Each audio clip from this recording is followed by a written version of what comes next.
അമ്മ എന്തായി കാണിക്കുന്നത്? നീ മിണ്ടരുത്. നീ നിന്റെ തന്നയുടെ ഇഷ്ടത്തിനല്ലാണ് ജീവിക്കുന്നേ. ഞാൻ എന്റെ ഇഷ്ടത്തിന് ജീവിക്കും.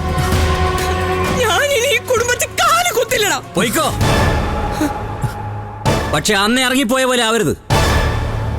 പോയാ പിന്നെ തിരിച്ച് വീട്ടിലേക്ക് കയറാന്നും വിചാരിക്കരുത്.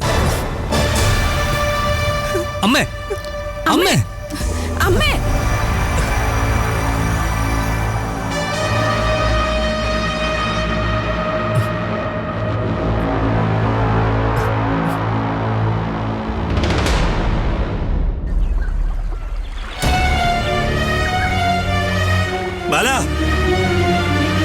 ബാല, ഹേമ എല്ലാം കെട്ടിപ്പറക്കി ഇറങ്ങിയിട്ടുണ്ട്. വേറെ നാട്ടുകാരെ കൊണ്ട് പറയല്ലേ. ബാല നടപടാൻ നോക്കിയേ. ഇക്കാര്യത്തിൽ ഗോവിന്ദന്റെ ശുപാർശ വേണ്ട. ഞാൻ ആരോടും പോവാൻ പറഞ്ഞിട്ടില്ല. അച്ഛാ, ആര് പറഞ്ഞിട്ട് അമ്മ കേൾക്കുന്നില്ല? അച്ഛനൊന്ന് പറയും പ്ലീസ്. അച്ഛാ പ്ലീസ് അച്ഛാ ഒന്ന് പറ. നിന്റെ വീട്ടിലേക്കല്ലേ പോയിരിക്കുന്നത്, നീ കൂടെ ചെല്ല്. അച്ഛാ ഞാൻ പറയുന്നൊന്ന് കേക്ക്. അമ്മ പോയ പിന്നെ വരില്ല. നിർത്താൻ നിർത്തിക്കോ. ഇറങ്ങി പോവാൻ തീരുമാനിച്ചവരൊക്കെ പോട്ടെ. എനിക്കല്പം സ്വസ്ഥത വേണം. ഒരു അമ്മ പുരാണം.